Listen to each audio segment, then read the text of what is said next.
ndio mami. Roho yangu haimpendi. Umundu kama Elijah. Kunyasi akili kweli mwanefu.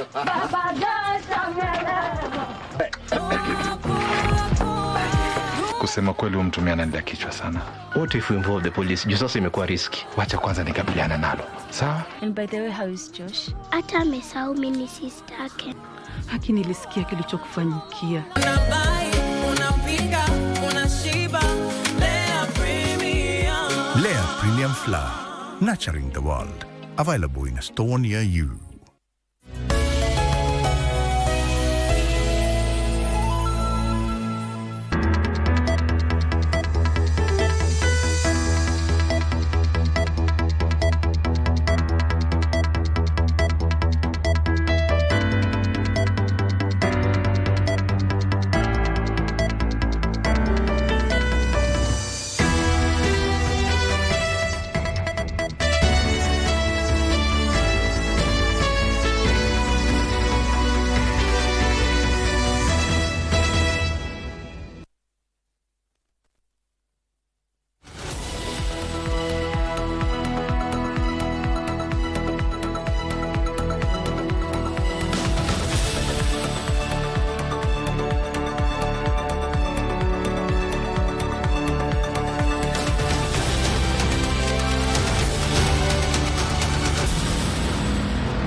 Good evening. The king is dead. Long live the crown. This is the 19th of October 2025, and it has been a deeply emotional period for the nation. The passing of Raila Odinga, former premier, has stirred a wave of grief and reflections across the country as well as beyond. Millions have joined in mourning, from vigils to public gatherings and deeply personal tributes. And today, we witnessed his interment. So tonight on Sunday Express, we're going to be exploring the process of collective grief and how expressions and art and emotion can be part of our national memory. Good evening, Sunday Express. But before we get to that heart of the conversation tonight, let's have a look at the highlights.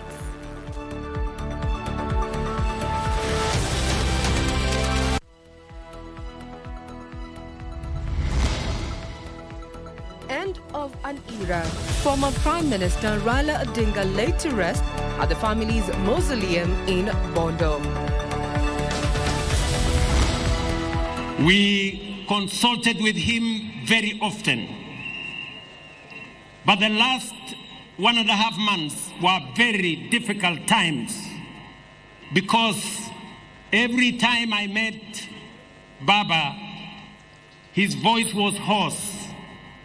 And he kept on telling me that I am weak because I am taking some drugs.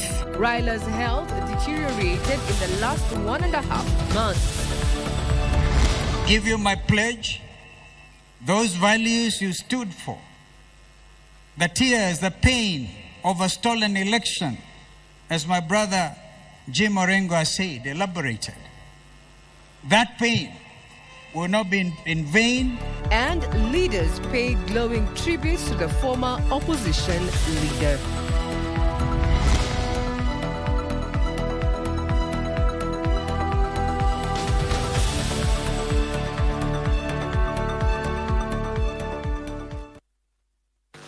This is Sunday Express. I'm Regina, Manyara, and my colleague on sign language is none other than Byron Abuli.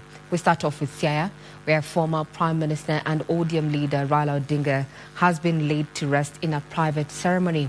Raila was buried beside his father's grave at Kangokaja Ramogi in Bondo, Siaya County after an emotional state funeral attended by President William Ruto, his predecessor Uhuru Kenyatta, and top government-ranking officials. Former Nigerian President Olusegun Obasanjo was also in attendance. Here's Giverson Minor with the details. President William Ruto led high-ranking government officials and supporters of former Prime Minister Raila Odinga in eulogizing the departed ODM chief as one of Kenya's finest political elites. The foundations of Kenya are shaken by the stomping footsteps of monarchs, and the soul of our nation is aching because of the loss of a great hero of our nation. President Ruto, like many other leaders, revealed how deeply Raila loved the country and would stop at nothing, including sacrificing his personal interest to ensure the country remain united. A man who has been made through fabric of struggle. A man who many fondly referred as the people's president, the Honorable Raila Amolo Odinga. Is one of the greatest sons of our soil. He goes to his maker as a public guarantor and a public trustee kwa uongozi wa nchi yetu. Amekuwa katika kila nafasi ya kuleta uwiano katika nchi yetu. Mheshimiwa Raila Odinga, mbali na kuona vigogo vya kisiasa ambao walikuwa mawaziri, he decided to give me 2 ministries to run. That's a man who believed in me when I doubted myself. Ruto revealing that it was Raila Odinga who encouraged him to go for the top seat way back in 2005 at the height of the clamor for a new constitution that morphed into the Orange Democratic Movement. The president also revealing how the former premier was so invested in the growth of the country that he personally asked the president to ensure the country moved from its current standing as a third world country into a first world country. Raila was also eulogized as a mentor par excellence and a man who guided many politicians in the murky field that is the country's politics.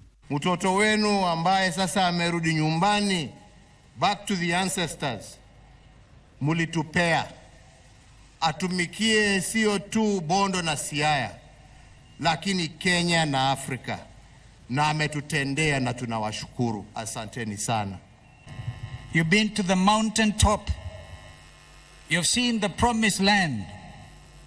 And you know you may never get there with us. But we have to get there on your behalf. I give you my pledge, those values you stood for, the tears, the pain of a stolen election, as my brother Jim Orengo has said, elaborated. That pain will not be in vain. The nation is gathered together. Raila suffered.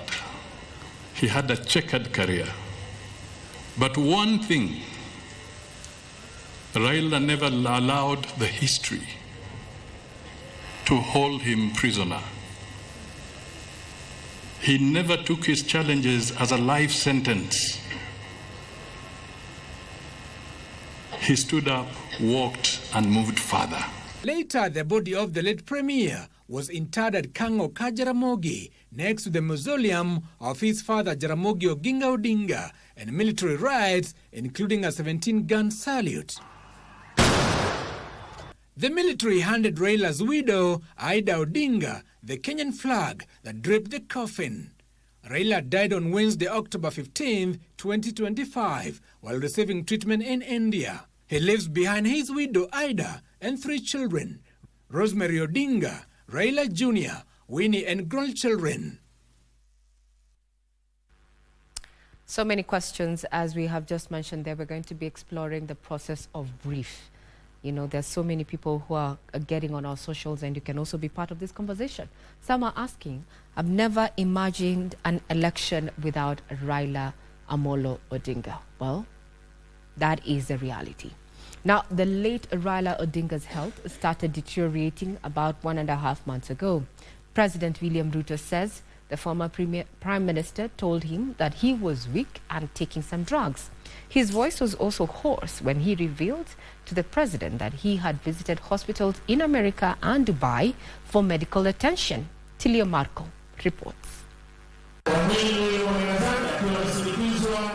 Speaking during Raila Odinga's funeral service in Bondo on Sunday, President William Ruto revealed how and when the former Prime Minister started feeling unwell.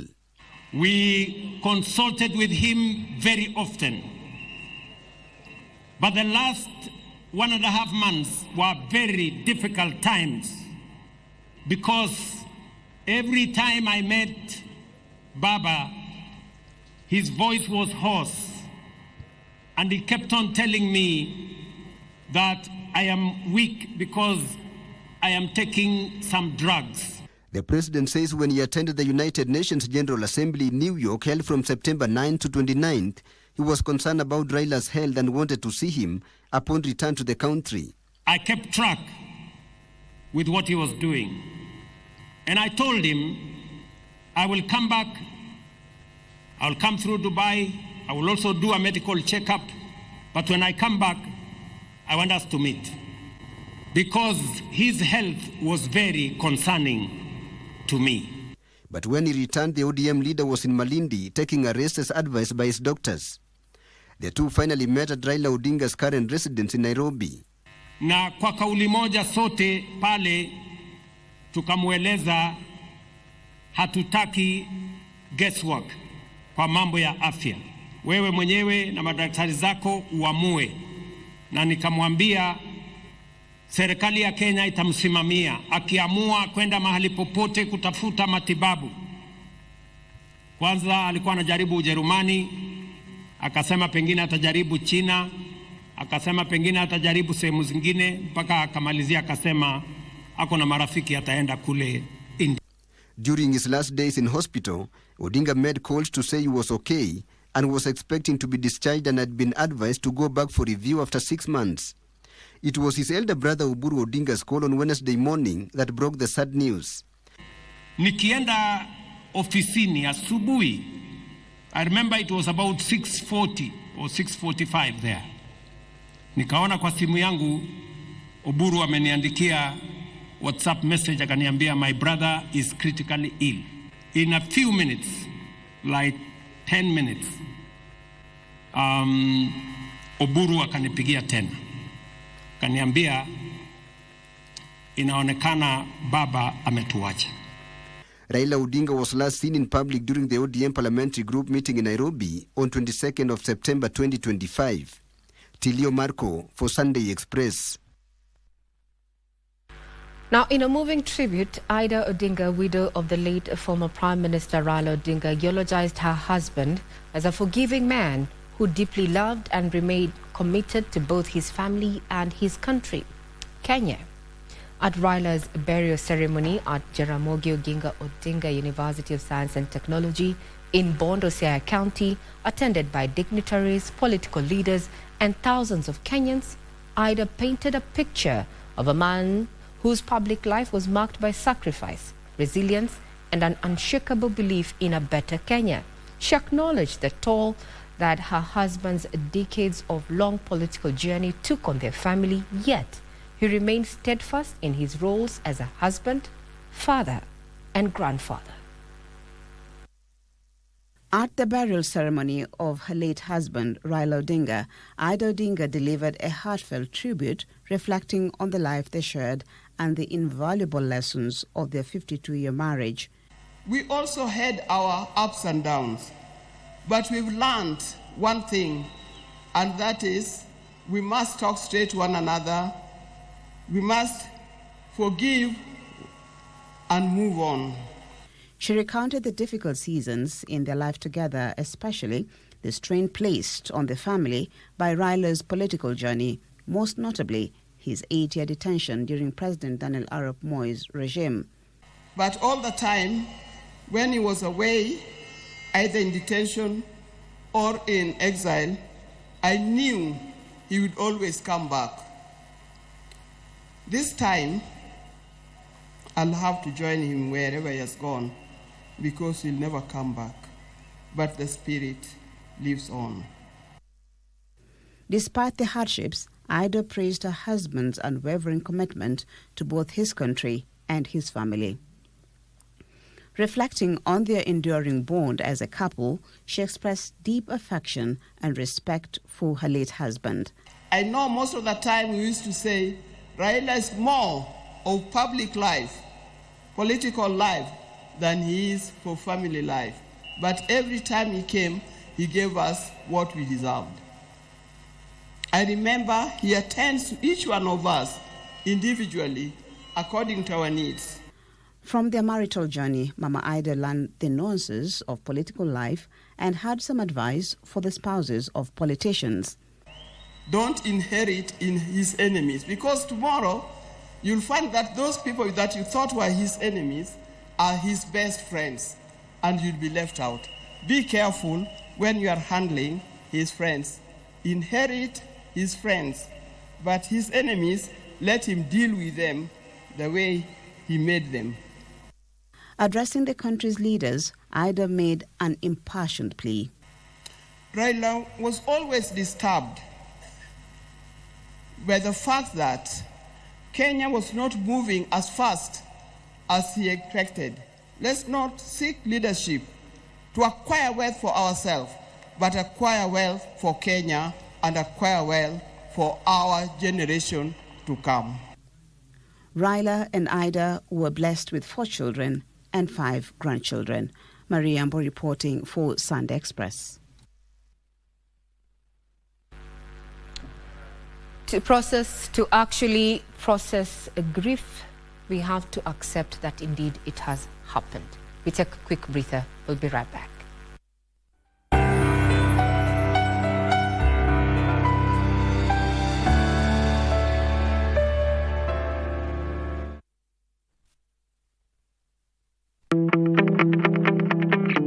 On this Mashujaa Day, we proudly salute the heroes and heroines whose sacrifice, resilience, and vision laid the foundation for the Kenya we cherish today. Mashujaa Day reminds us that true heroism lies not only in the past struggles for independence, but also in the everyday acts of service, innovation, and patriotism that drive our nation forward. At Kenya Pipeline Company, we draw inspiration from this spirit of heroism as we continue to deliver our mandate of transporting energy safely, efficiently, and reliably to fuel Kenya's growth and prosperity. As we focus on energy as a driver of economic and social development during the Energy Week 2025, held from 13th to 18th October 2025, under the theme Energy for All, let us embrace the call to be modern-day heroes by working with integrity, unity, and determination to build a stronger, inclusive, and sustainable future for all Kenyans. On behalf of the KBC family, I extend warm Mashujaa Day wishes to all Kenyans. May we continue to honor the past, celebrate the present, and shape a brighter tomorrow together. Happy Mashujaa Day.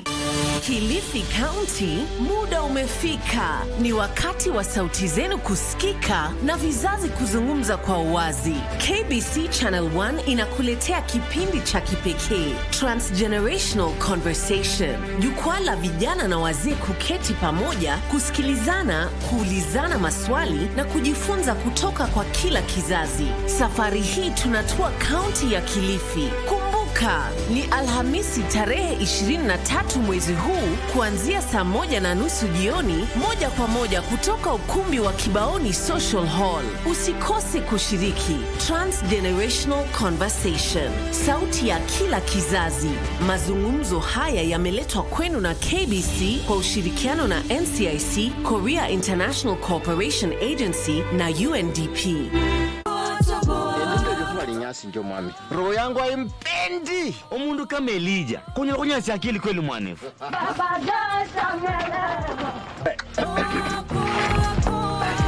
Kusema kweli umtumia anaendea kichwa sana. What if we involve the police? Juu sasa imekuwa riski. Wacha kwanza nikabiliana nalo. Sawa? And by the way, how is Josh? Hata amesahau mimi ni sister yake. Haki nilisikia kilichokufanyikia. Najua inashtua. amekuwa akinitishia. Unajua kuna dhambi nilifanya na akajua. Na naomba msamaha kwa niaba yake. Msamee pastor. Wengine watasema niko na kichaa.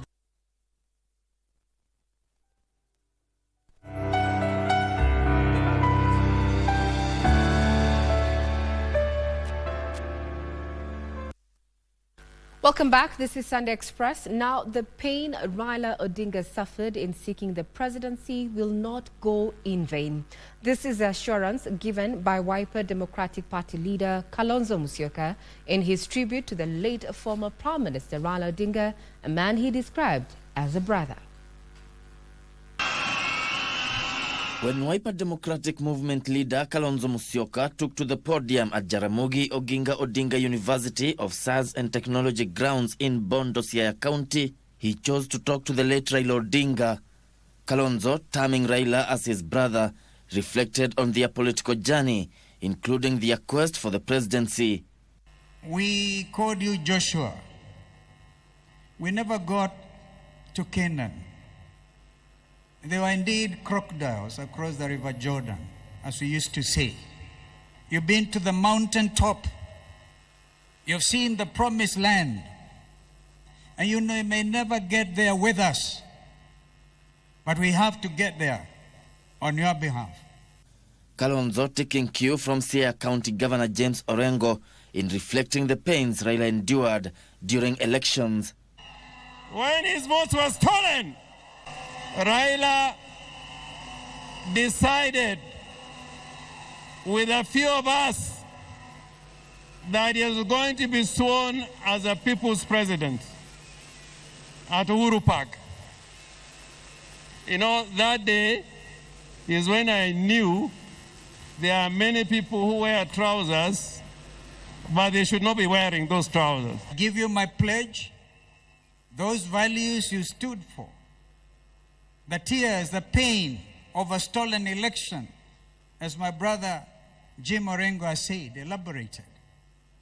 That pain will not be in vain. Due to the tight program, Kalonzo was the only opposition leader allowed to speak, although People's Liberation Party leader Martha Karua, National Rainbow Coalition leader Charity Ngilu, and DAP-K party leader Eugene Wamalwa were in attendance. Gishuki Washira, Sunday Express. A section of Orange Democratic Movement leaders led by Chairperson Gladys Wanga have vowed to stay put in the broad-based government and even back President William Ruto's 2027 re-election bid. However, another faction led by ODM Secretary General Edwin Sifuna distanced itself from the remarks, saying their late leader Raila Odinga's last instruction was that ODM would have a presidential candidate in 2027. This appearing to enlarge the emerging cracks within the Orange Party post Raila's demise, even as others call for unity as a tribute to the departed former Prime Minister. Giverson Minor now reports. ODM silale bado mapambano. Perceived internal wrangles and cracks within the Orange Democratic Party loudly played out on Sunday during the final send-off of the former Prime Minister Raila Odinga in Bondo, Siaya County. What appeared to be two factions tore each other apart publicly over the broad-based government and the 2027 general election. And I remember him speaking at the burial of the late Dr. Phoebe Asio, and he said he made a clear decision to work with you for the stability and unity of the nation inside the broad-based government. Na wale ambao wanaeneza mambo mengine hapa, Baba alisema, who has told you? Who has told you? It all began when Luo elder Odungi Randa, in the Luo dialect, said ODM had been in the cold for far too long. Kisumu woman member of the National Assembly and Raila's sister Ruth Odinga then sounded a warning. And we are going to go to any negotiation table with a strong, united, one ODM. The faction led by Chairperson Gladys Wanga, Deputy Leaders Godfrey Otsotsi, and Abdul Somad Nasir among others, maintained it was Raila's wish to stay in the broad-based government and back President William Ruto's re-election bid. That is the last standing instruction that Baba gave us. And as a people and as a party, that is where we will stand. Baba atakuwa na furaha sana kule mbinguni kama hiyo 10-point agenda itakamilika vile alikuwa anataka. Hatukukusaliti wakati uko hai na hatutakusaliti wakati umefariki. Tutakaa ndani ya serikali ya broad-based. The declaration received backing from the cabinet secretaries drawn from the Orange Party. Raila showed us before he died that he wanted us to be in government.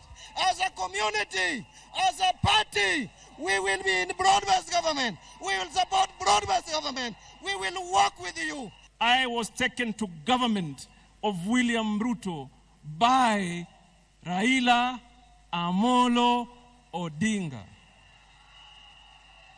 And Your Excellency, that is where I belong and that is where I shall stay. However, Secretary General Edwin Sifuna appeared to lead a second faction, alluding that the late ODM leader indicated they would field a presidential candidate in 2027. Baba aliongea kwa kinywa chake mwenyewe. Na waomba viongozi msiingize maneno kwa mdomo ya mtu ambaye amelala. Alisema yeye mwenyewe. Akasema kama chama lazima tujiandae kwa ajili ya uchaguzi wa mwaka 2027. National Assembly Minority Whip and Suna 8th Member of Parliament Junet Mohammed saying ODM would either form government or be in a coalition forming the government in 2027. Another thing he told us, lazima tukae katika serikali ya broad-based. It's on record. Wale wanasikia wasikie, wale wako na macho waone. The Orange Democratic Movement is celebrating 20 years this year, and it awaits to be seen how the internal politics play out and how the party transitions without Raila Odinga. Give us in mind, Sunday Express.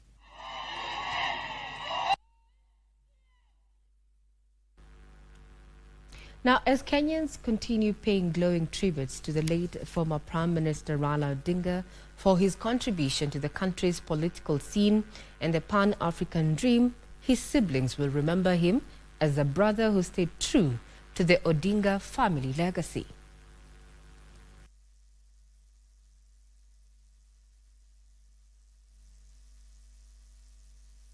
Mzee was very strict. Everybody had to go and pick cotton.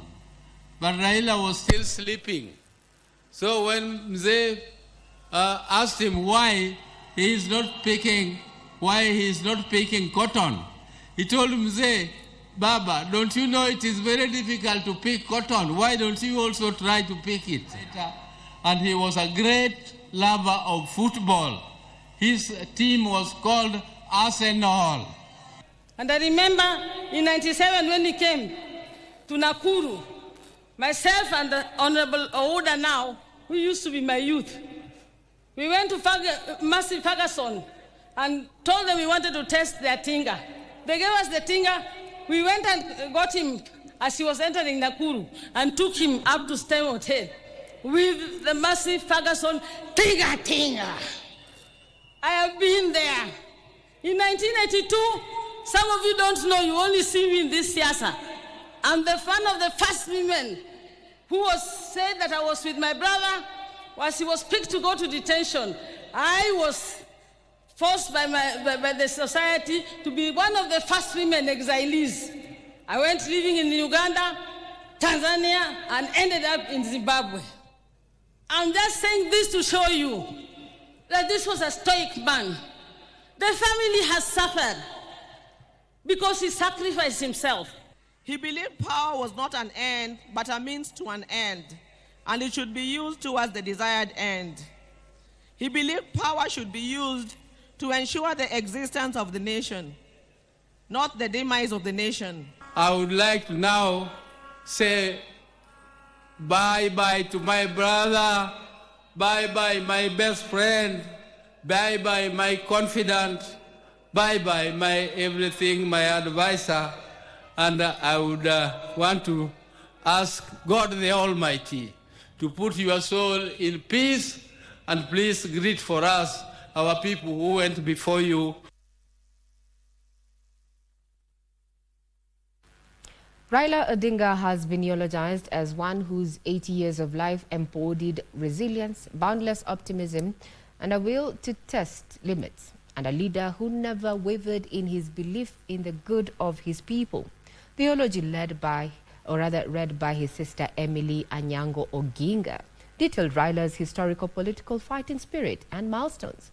It underscored his immense contribution to Kenya and the region, and his bowing out as an undisputed leader of the Kenya's second liberation. Raila Odinga's eulogy during his funeral at Jaramogi Oginga Odinga University of Science and Technology grounds was not your ordinary eulogy. Delivered by his sister Emily Anyango Oginga, it dwelt on Raila's historical political footprints, both struggles and sacrifices, wins and milestones. Raila Odinga may not have been there to fight the country's war for independence, but he bows out as an undisputed leader of the national rebirth of the Kenyan nation. He easily became the bridge between our generation and that of his father, the late Jaramogi Oginga Odinga. His quest over fear, mastery of courage, and spirit of selflessness ran deep in his legacy. He also stood out as one of Africa's best-known freedom fighters, a dedicated and down-to-earth servant of the people of Kenya. Possibility of death in pursuit of an ideal was not a reason for Raila to retreat, for he also internalized William Shakespeare's words that cowards die many times before their death, and the valiant never taste of death but once. It is from that perch that Raila began his own long walk for freedom and liberation. The hallmark of his political career was recognized mansions and offices he straddled, but in the struggles for freedom and democracy in Kenya and across Africa. Just as his father once declared that there could be no freedom without the release of their leader, Jomo Kenyatta, proclaimed Kibaki Tosha, a declaration that propelled NARC to bring an end to KANU's 40-year rule. He was also an accomplished businessman and entrepreneur, founding the family's flagship East African Spectra that manufactures gas cylinders for the Kenyan and East African region. Raila also taught at the University of Nairobi's Mechanical Engineering Department between 1970 and 1974. Professional roles which he easily interchanged with his political battles.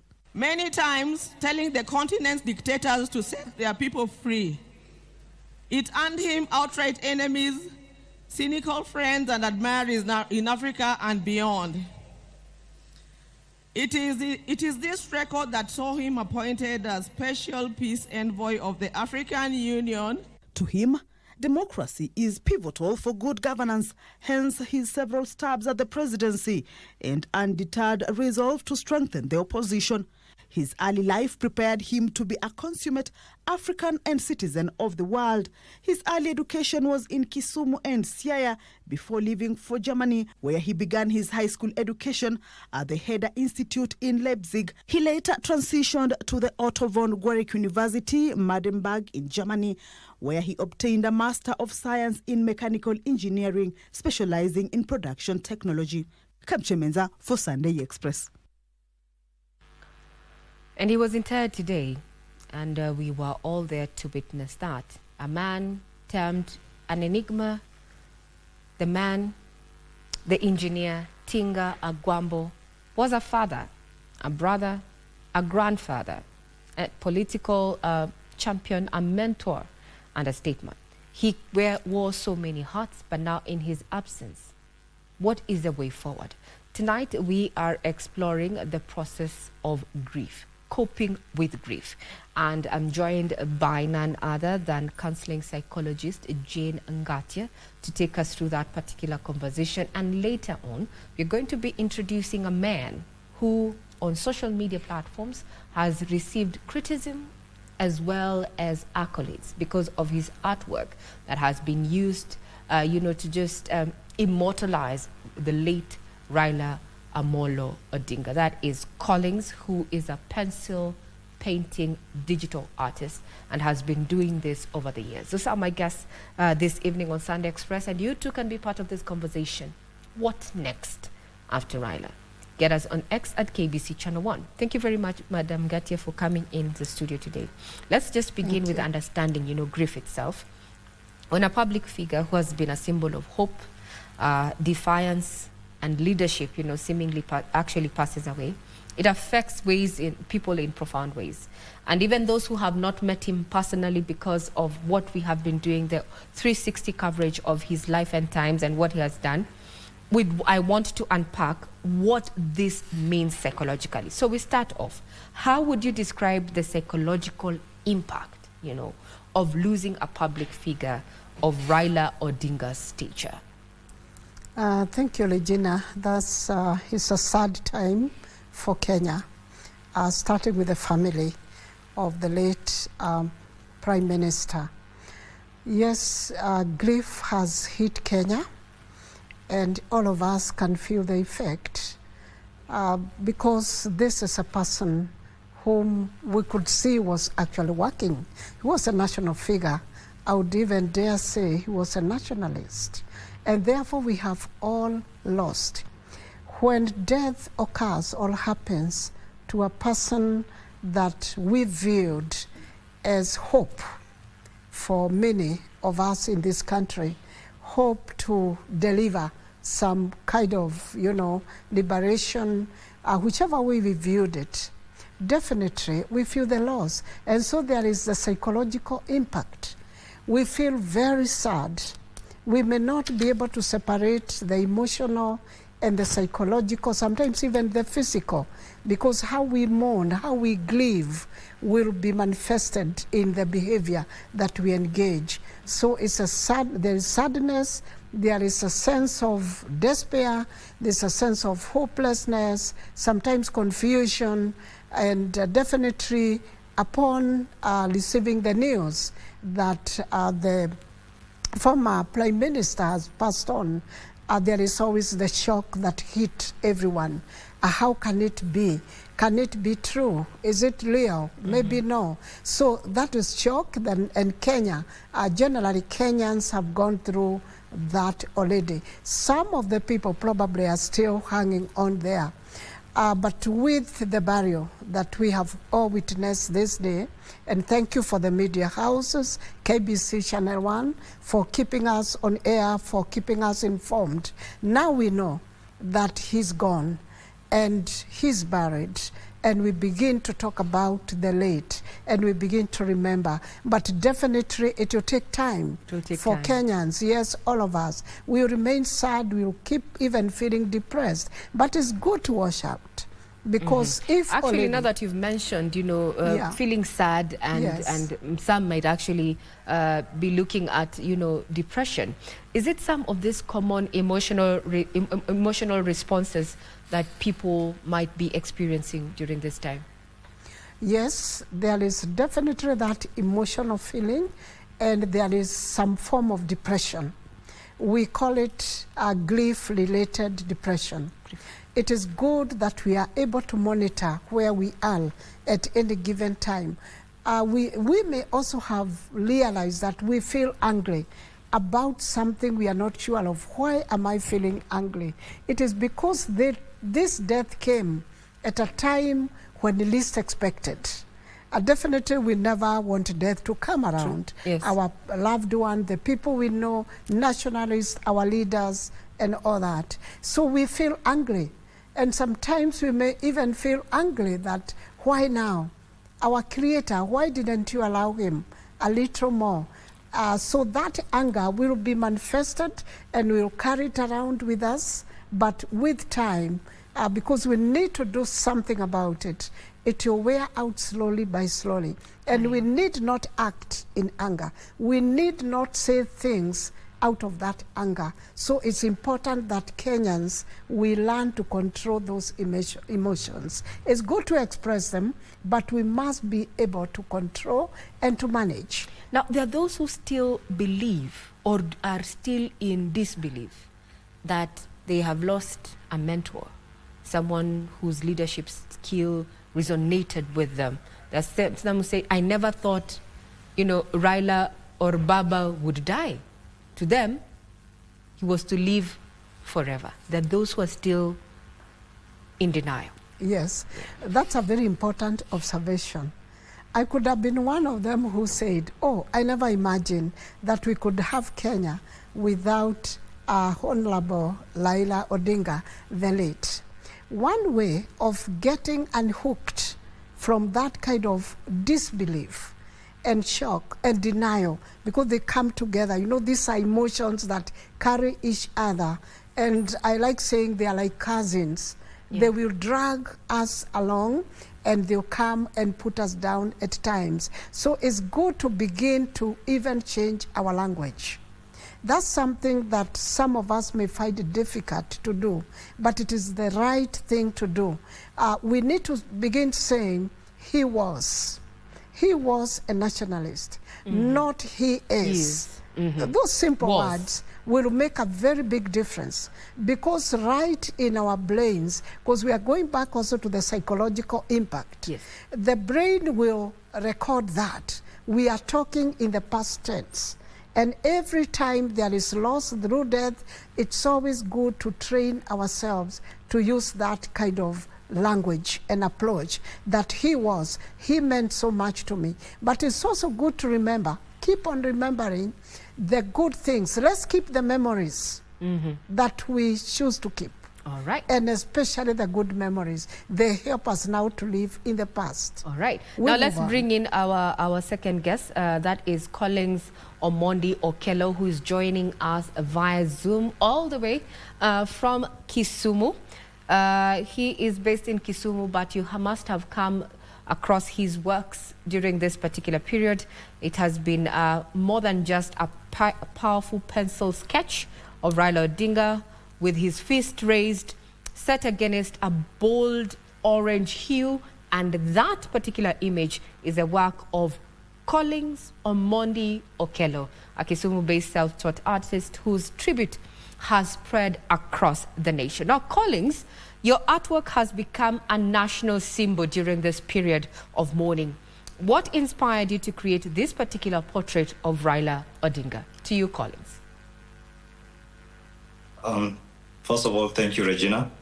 And I also want to pass my condolences to family, friends, and supporters of the late Raila Amolo Odinga, who I believe is was a national icon, and I dare say international icon as well.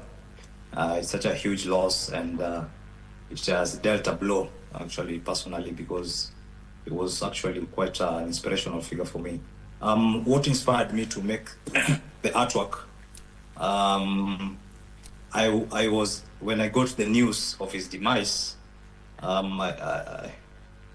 it hit me really hard, and so I went to the beach to just walk, and when I saw the sunset, the idea just came to my mind to have a portrait of him up top, and then have him with the fist raised, walking along the shores, moving towards the sunset.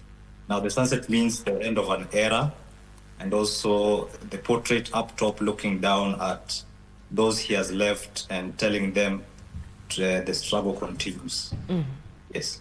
So you chose the sunset to, for the times and moments, and also that's feast. He's been eulogized and said to have been someone who was very relentless, And now you've said, we'd want to understand, Collins, amid all that. Was this a personal tribute? And if it was indeed a personal tribute, could you share the story behind it?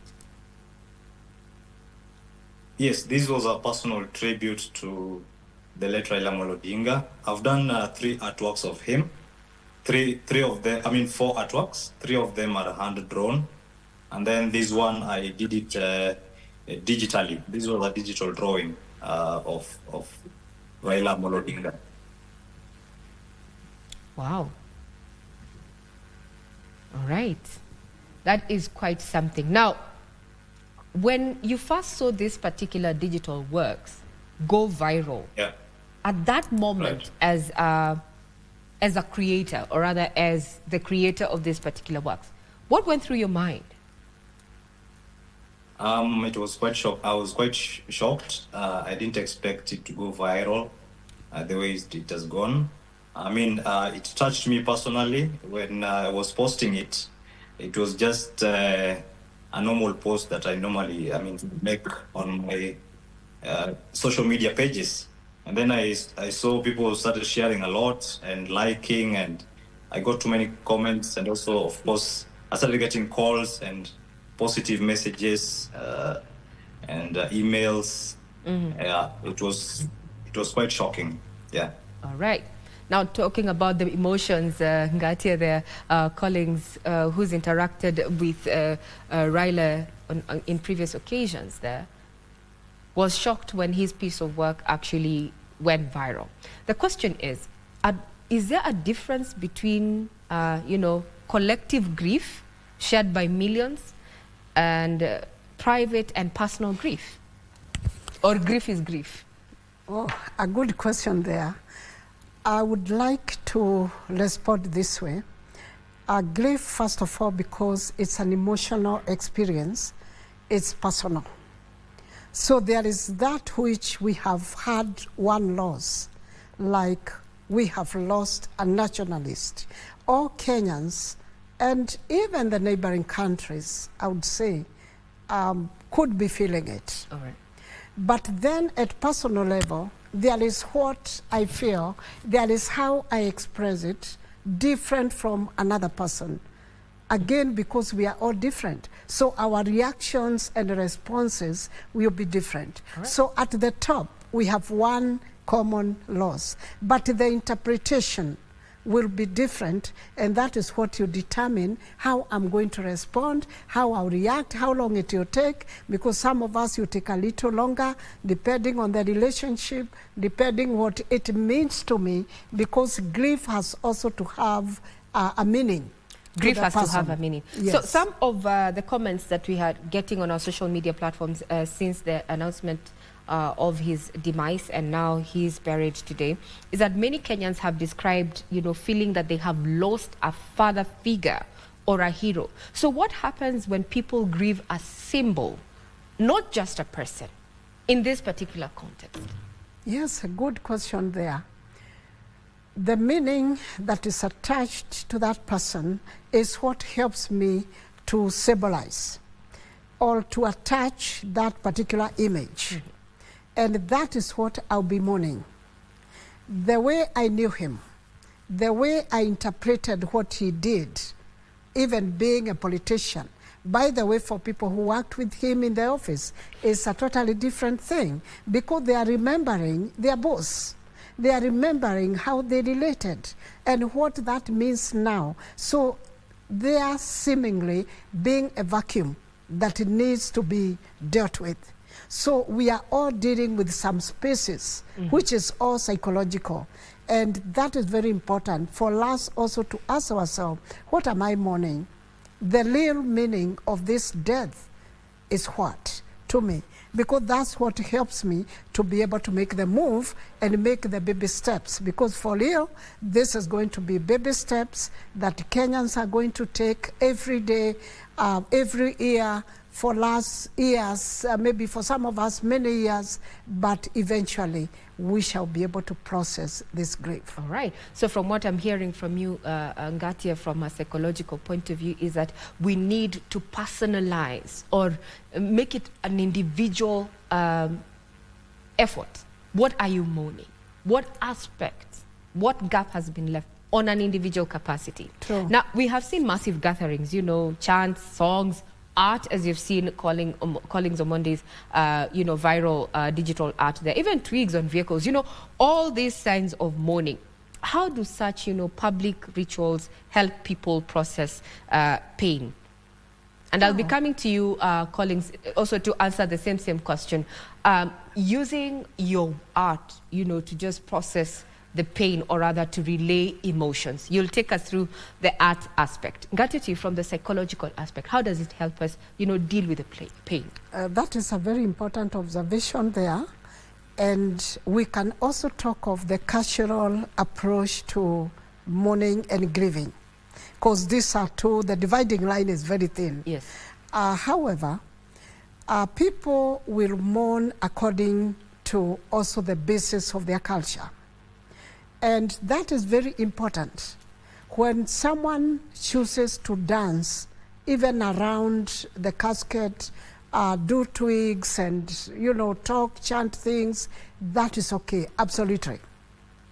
That is their way of dealing with the shock and the denial and the entire loss, because entirely we are saying there is loss that has happened and this is permanent loss. So people can decide to just keep quiet, depending again on their personalities. That is now at individual level, but collectively grieving can be done by a community. Like the way we have seen, the Luo community have done it all. I would say we have seen it, and that need to be appreciated. That is a way of saying, I am mourning, I have lost, I feel hurt, I feel angered, I feel confused, I feel desperate. So whether they just do stuff around there, provided, of course, it's not intruding onto somebody else's rights. So if they do it and they have done it, that is absolutely in order. So that is cultural approach to it does help. It helps a lot. And again, I would say it also depends on what people are familiar with at their personal level. Again, how they react to that. Some people just keep quiet and they are actually so sad, they can't move, they get numb, and that's their way of responding. It's just a reaction. So we'll do it differently based, again, even on our environment, our cultural backgrounds, what we are familiar with. And when we narrow down at family level, individually, or that, even within the family, people will respond differently. Will respond differently. Now, Collins, how do you see the role of art in helping people express and process grief, or rather emotions? Collins. Right. So from the comments under the post that I made of the first post of this artwork, so many people were expressing their love for the artwork and how they felt while looking at it, the colors, the mood. The sunset is the sunset gives a certain mood of permanence. So I mean, the day has ended. And so I feel the permanence of the loss. How do you balance, and what is your view? We have seen many Kenyans using your work on posters, banners, and online. How does it feel to see your tribute become part of the national mourning identity as it is?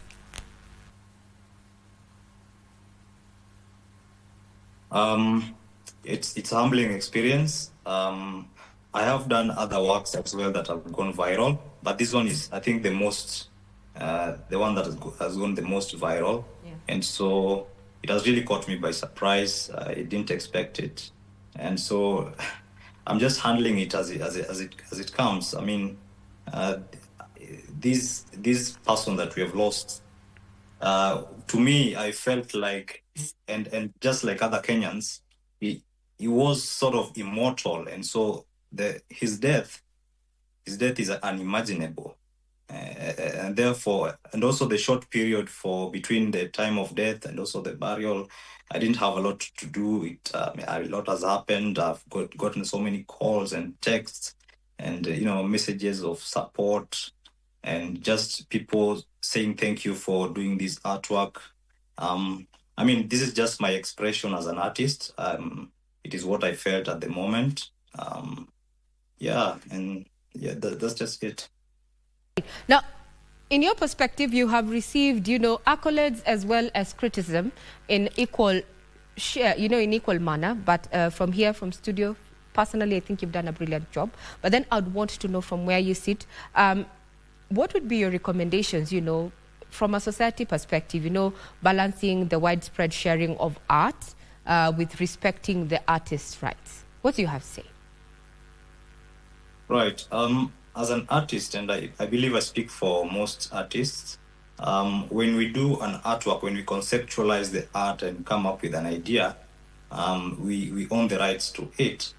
But also personally, for this particular artwork, it was just a personal tribute, and I was not intending for the commercialization of it. And so I think the criticism came from a comment I made. I put a watermark on the image, and so many people, there were some businesses that were cropping out the watermark and sharing, without the name. Personally, I have no problem with the commercialization of it, because if it puts food on the table of a fellow citizen, I'm up for it. But I believe that if they attach maybe or acknowledge the artists or the creative put out the concept, then it also helps the artists to sustain themselves economically, and everybody gains. Personally, I'm for respecting artists' works and rights, and so that was my personal appeal, that when people share, they acknowledge, especially for the creative work, they acknowledge the artist behind it or the creative behind it. Yeah. All right. Thank you very much, Collins Omondi Okello, a pencil painting digital artist whose artworks have gone viral. I'm sure you have seen it, and you'll continue seeing some of his works, especially on social media there. Thank you very much, Collins, for making time and sharing your heart and your art with you. Your portrait has become, has got a language of its own, speaking to millions in a way, many of them did not have ways or still did not have ways to express themselves. So thank you for aiding that. And also thank you for making time to appear and share your story here on Sunday Express. Thank you so much. All right. Now, Madam Gatia, we have heard several people come out and use words like, I want to read it in, Raila was my superhero. The biggest part of me died on October 15th. Those are words from his daughter, Winnie Odinga, and we have Rosemary Odinga quoted saying, you are my evergreen source of wisdom. So what are the practical steps, that one can take to navigate grief in a healthy manner? Yeah, first, I would like to acknowledge the words used by the daughters there. Yes, it's Leo, they have lost. And it's a big, big loss. It's important for one first to acknowledge at the same time that, yes, they have lost their father. That was a parent, that was a head of a family, even before coming out to the national level. Yes, it's good to keep memories. I still would like to suggest that and propose very strongly to keep memories of their father, the person they always knew as their protector. And to remember, even probably as I suggest the steps necessary, that when a family loses a father, the head of the family, it's not just that, it's much more, because they have shared a life together. Keeping the memories, trying to remember the things that he lived for, and his wish even for the family. It is good to fulfill what they can, because that you give a self-satisfaction feeling that after all, I have done it. Mm-hmm. Sometimes we suggest that they talk as a family. They need to be talking about the loss of their father, a husband, head of the family, and eventually a nationalist. So talking there, it's called talk therapy. Talk therapy. You just remember those moments that you had together. Some of them may not necessarily have been very present, but those two need to be remembered. It's also good to write down the things that one would have told their dad if only they knew and got that last opportunity to speak something to him. What would they have told him? That is called writing therapy. And it is equally very powerful, because once we get it out of our head, we put it on paper or we speak it out, we get lighter, we feel better, than like we are at least, you know, getting it to the person that was intended to have that information. It's also good to maybe keep things that they valued, keeping on probably referring to them, even referring that our dad used to sit there, you know, that is very important. But also remembering that is never coming to sit there. They need to reallocate that space if they so wish, with the time, maybe not immediately, because this is a process that we are talking about. It is a journey that they have never traveled together. It's good to get support system. It's good to get support system. We'll pick it up after this quick breather. Remember, tonight we still continue honoring the legacy of the late Honorable Raila Amolo Odinga, who was buried today. We take a quick breather, but when we come, we continue the conversation on how to process grief. We'll be back.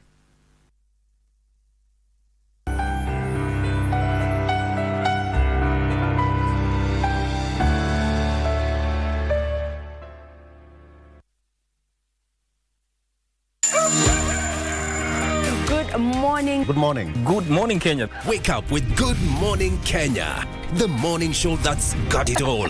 We dive deep into issues shaping our country. Youth are a voice of a nation. What is the next step for the young people? Unpacking political landscape from Monday to Wednesday. We discuss family matters. It is very important to guard your relationship. And for your health. Someone doesn't wake up and they become an addict. It's in stages. We've got you covered each and every Tuesday at 9 a.m. Every Wednesday, it's all about the viewpoint. A day in politics is like 1,000 years. Unpacking the biggest stories of the week, getting you insights and getting you ready for your day. And the package is not yet done.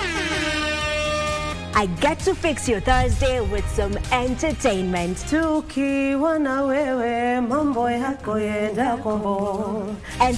Thursday, it is. Good Morning Kenya. We shape your day. Good Morning Kenya. Every weekday morning on KBC Channel 1.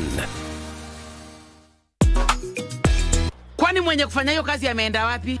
Jodi mama, ni kazi tu. Wewe tusipimane hapa wewe Katushi wewe. Unasikia wewe? Kati yako na mimi ni nani lambo hapa? Kasanyo ndu. Wanaona VIP. Watu wanakaa watu pathetic. Please mad. Eleza. Hey! Ni nini kwani mkono yangu ni jabu? Surprise hapa mama yo. Unajua kuna nini Mashujaa Day? Uko na wimbo mpya? Emba.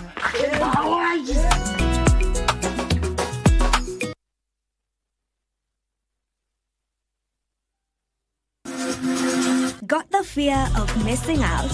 Want to keep up with all the latest entertainment news and latest celebrity gossip?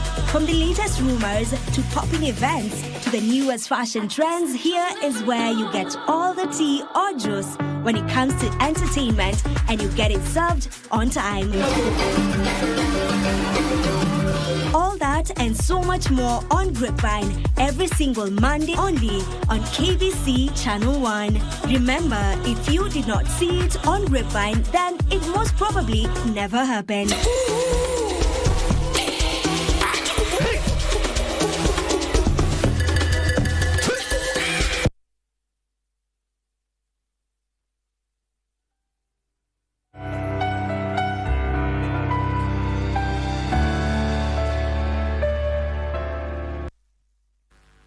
Processing grief. We have lost an icon, a statesman. To some, he was a father, a mentor, a grandfather, and a father. On Sunday Express, we're talking about how to cope with grief now that we know for sure that the Right Honorable Raila Amolo Odinga is not among the living anymore. As we get the conversation underway with our counseling psychologist, That is Jane Gatia. We also heard from Collins Omondi Okello, whose digital works has actually gone viral. Now let's hear what those who considered him family had to say. So other than being a statesman in every sense of the word, the late former Prime Minister Raila Odinga was a loving father and a grandfather who made time for his family despite his busy political life. Here's part of the tribute.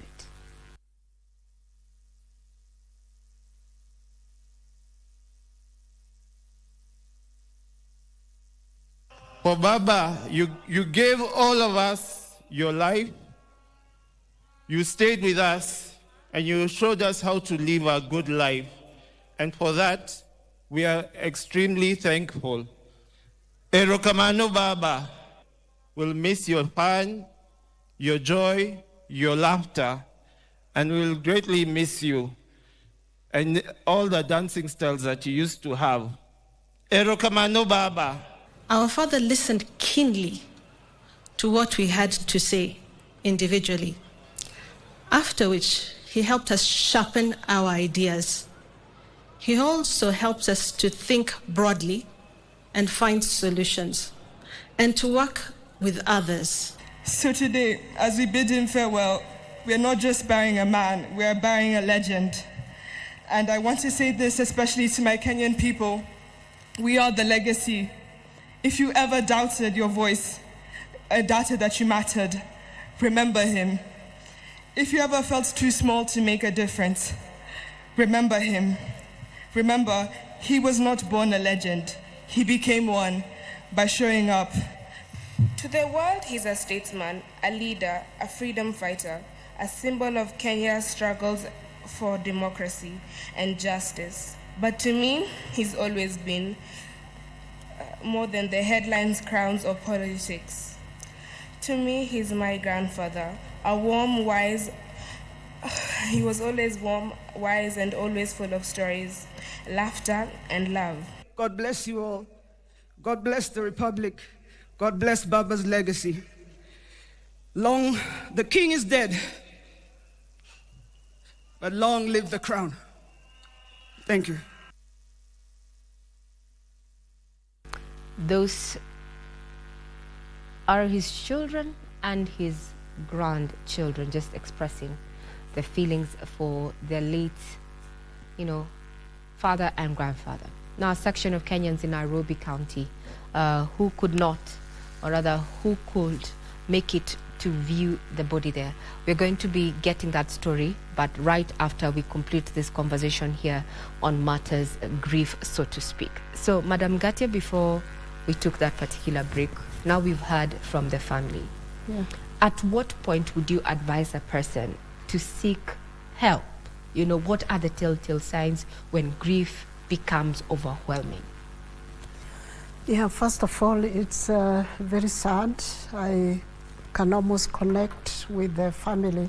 The young children over there, the daughters, talking about how they treasured the presence of their father then. So that was their friend they have lost.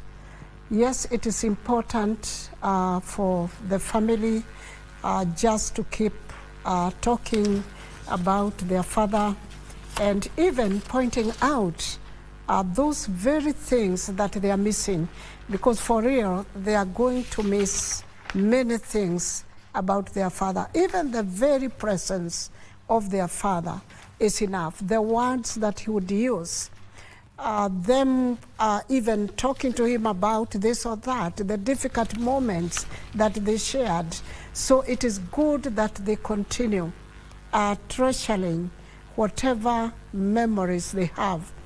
I like saying, if one in the family, like this family, the way they express themselves there, after this, many people you leave, and they'll find themselves with a very thin kind of support in terms of presence of people. So it is important for them to unite more than ever before at family level. And each one of them need to be talking about what they feel. They will not take the same duration, some will take longer, some will take shorter, even to go back to work and to get to do the things that they do every day. Professional help is important. And professional help is not just necessary because someone is showing signs of stuckness. We talk about getting stuck in grief. When the person can completely not move, they cannot go back to their life as it were before. They cannot, because ideally grieving takes some time. Yes. So people need to wake up and begin to do the things, the unfulfilled, you know, maybe things need to be done. The tasks that were stopped at the time the loss happened, they need to go back and ask themselves, where do we jumpstart the whole process? So debriefing, there's something we call critical incident debriefing. I would recommend that it happens to this family. That critical incident, because a critical incident has happened, death has occurred, and they need to be able to process that. They even need to retell the story. What did they hear? Who told them about this or that? Who was there? That kind of information that may look very inconsequential is very important. So that is how debriefing happens. They need to retell the story, and not once, maybe several times. A professional counseling psychologist will be able to do that. So I would recommend that to the family. And I would recommend that to anyone who was working too closely. Call it office, but maybe staff and others, they definitely need it.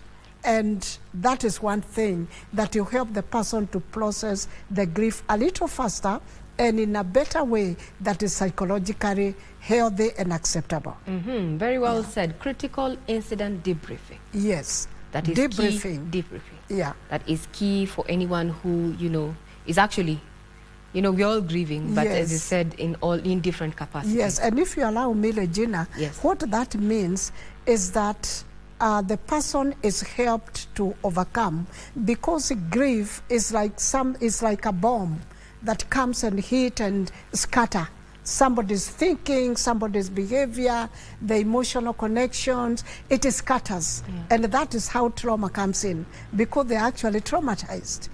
So to bring the pieces back, to recollect the pieces and put them together, the person needs to be helped to reconstruct that life that they lived before, so that they can still move on, but with a difference and knowing that there's some space, there's a gap, and also to realign themselves to try and bridge that gap psychologically. Physically, they will not be able to, but the psychological, this we call critical incident debriefing, is important because it will help them to realign themselves. Thank you very much, Madam Ngatia there.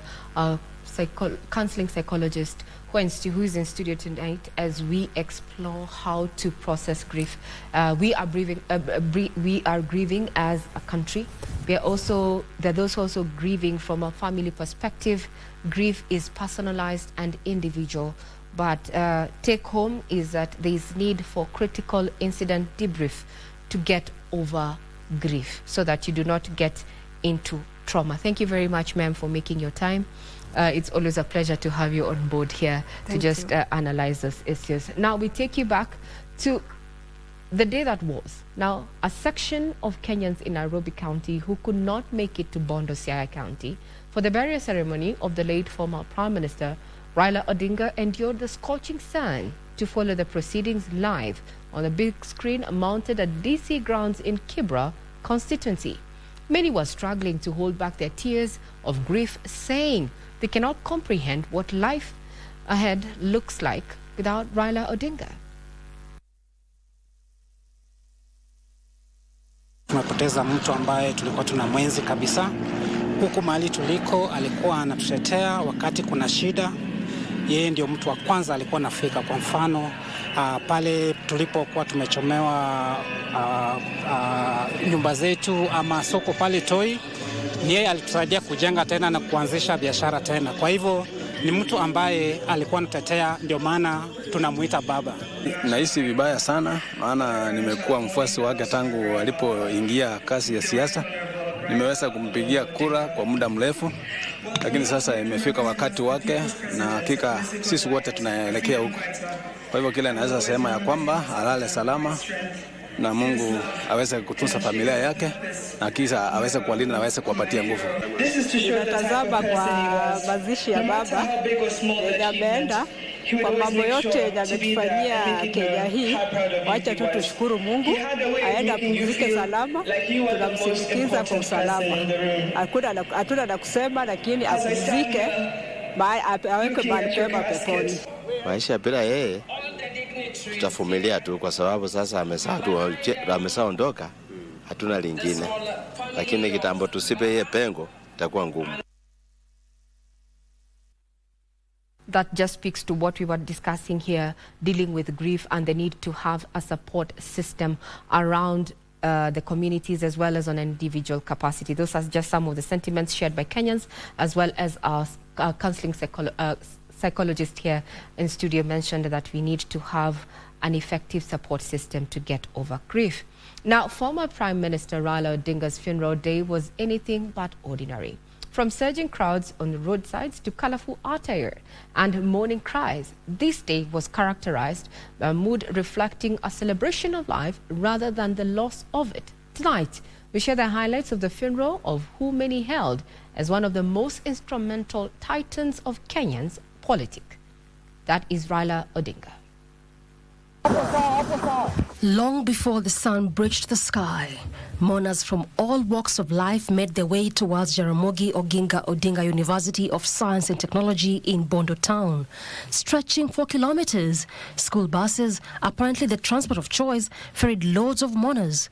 But nothing ignited a sense of feeling than the mourning chants of the Luo community, armed in full, including the ceremonial fly whisks.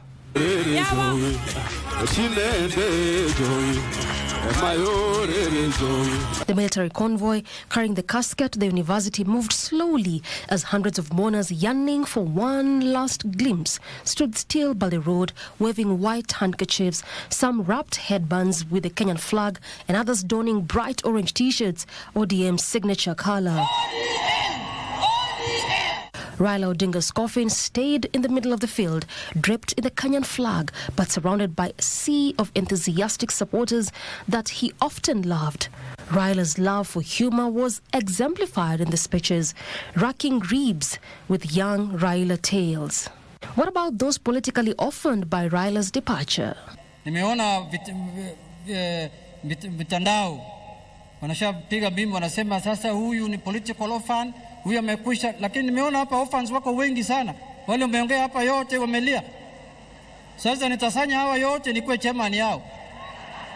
And if you thought Raila's sister was not taken? Many of you here never knew that I have a right hand. My right hand is here today. There was caution on those who often claim to have been the closest to the person in the casket. Kenyans watching both on television and at the venue braced the heat to celebrate the engineer of politics in a manner most say they've never seen. Whistles, flags, orange shirts, vuvuzelas, all parts of a cacophony of color in an event they will never forget. When the speakers spoke and everything in the program was exhausted, it was time for the crowd to say goodbye to the enigma for the very last time. Again, the convoy of the casket, followed by a mighty Kenyan crowd of communities from all over the country, inched towards his final resting place within the grounds of a precinct, Kango Kajaramogi.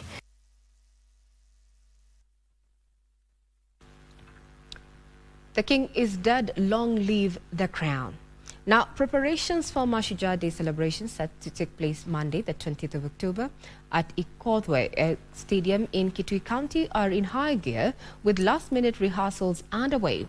Principal Secretary for Livestock Jonathan Mweke, who toured the venue to oversee the preparation, said over 20,000 guests are expected to attend the event themed Transforming Lives Through Sustainable Energy. National Homes Council Chairman Charles Wambia said 184 individuals will be awarded in 14 categories.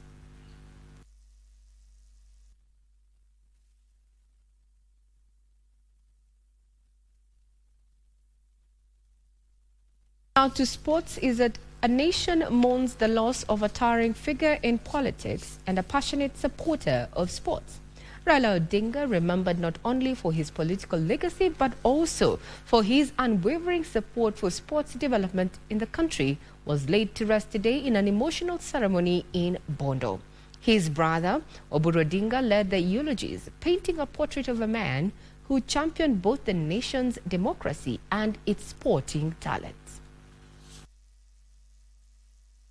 Raila loved sport so much so that when we came back to Manyara, we had a field where we were practicing jumping, we were practicing pole vault, we were practicing triple jump and other athletics.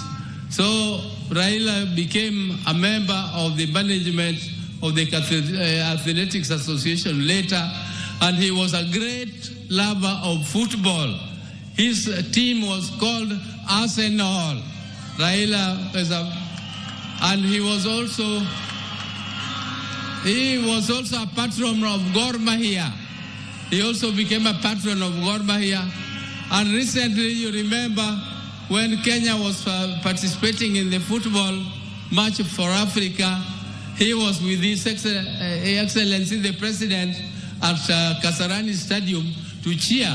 And whenever they were there with His Excellency, Kenya team won. It is only the day when His Excellency missed the football and Raila also missed the football that the Kenya team lost.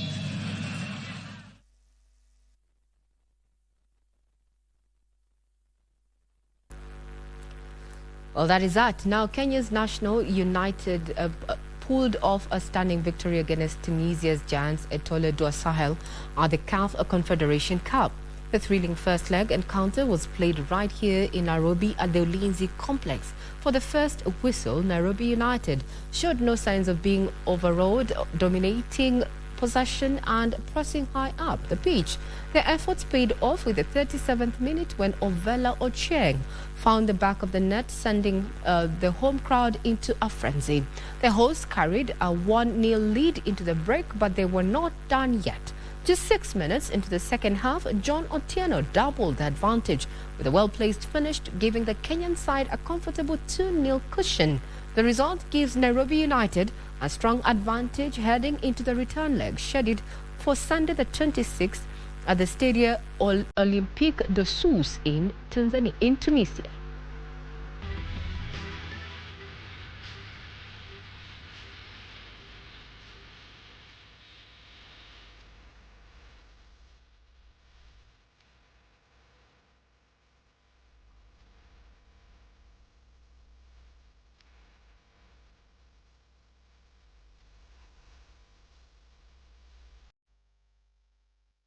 Now, before we bring Sunday Express to a close, just to remind you that there were EPL games that were being played today. The earlier match was between Tottenham and Aston Villa, where Aston Villa beat Tottenham 2 against its solitary goal to Tottenham at 1. So Aston Villa 2, Tottenham 1. Now, the match of Sunday evening, so to speak, is Manchester United versus Liverpool.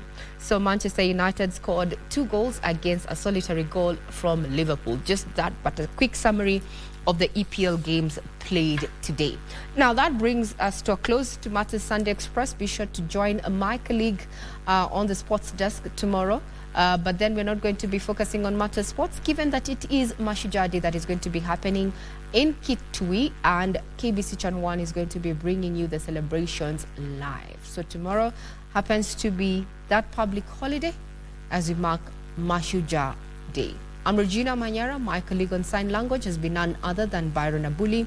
We leave you with pictorials of the legacy of the man, the enigma, the myth, Tinga Agwambo. That is Right Honorable Raila Amolo Odinga, who was laid to rest today.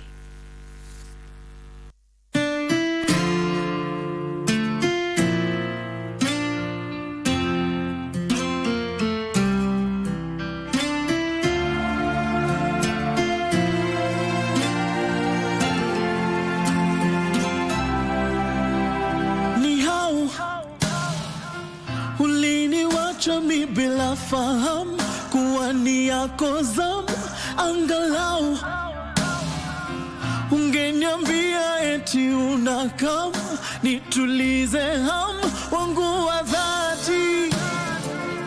Hey, tama zangu zimenikwamia mikononi,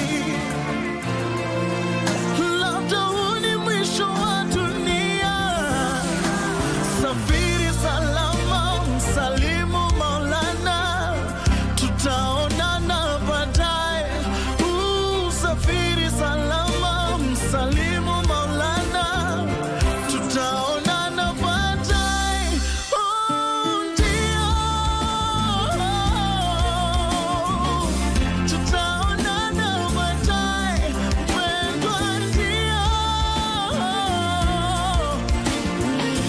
tutaonana baadaye. Nakam, mpendwa, tabasamu, tutaonana baadaye.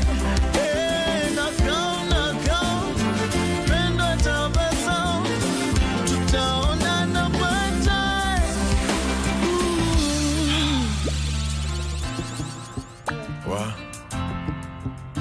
Okay. Natamani kujua what your plot is. Ata landlord upeana notice. Akimaulana ingilia kati. This ni expensive but worth it.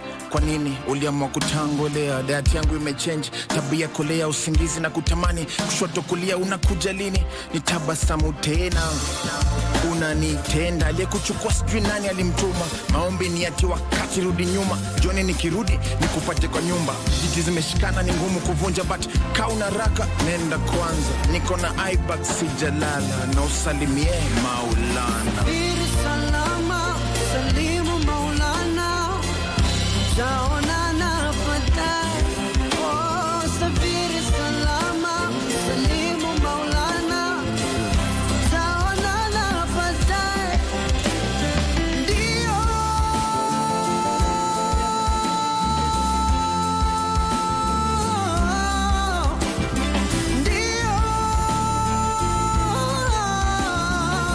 tutaonana baadaye.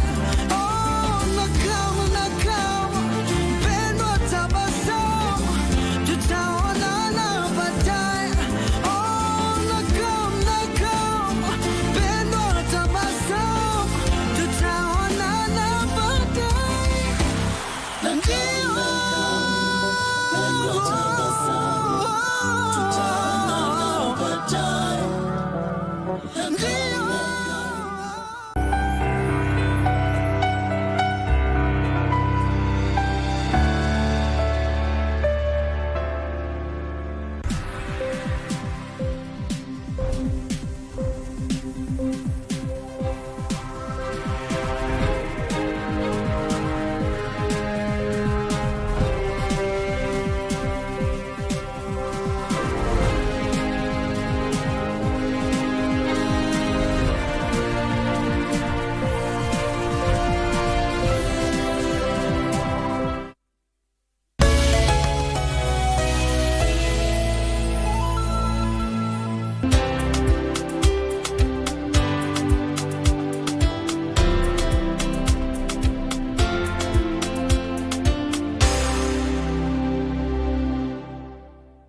Tushinde.com. Cheza safe, cheza smart. Gambling is addictive, not for persons under the age of 18 years. Dosi amelala. Sukuma moja. Wewe pia ndio muoga. Ndio maana Master Demi ilikupita. Demi haiko nipita bwana. Mimi najaza entry ticket zangu. Wewe hata unajua namba ya kusenda. Sini star 419 has. Option 3. Ni Probox. Bwana finya hiyo kitu. Mfinye. Finya hiyo kitu. Mfinye. Finya hiyo kitu. Mfinye. Finya bwana.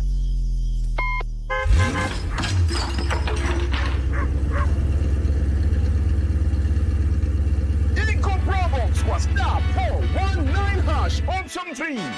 Fresh design ndani ya light commercial vehicle. Turbo space ni kubwa, na kama haitoshi, iko foldable backseat for more space. Kamera ni mbili mbele na kamera ni mbili nyuma. Injini yako ni 1500cc, nguvu na picking guarantee. Hii itakusaa whether ni familia, biashara, camping, ita come through. Fungua kit.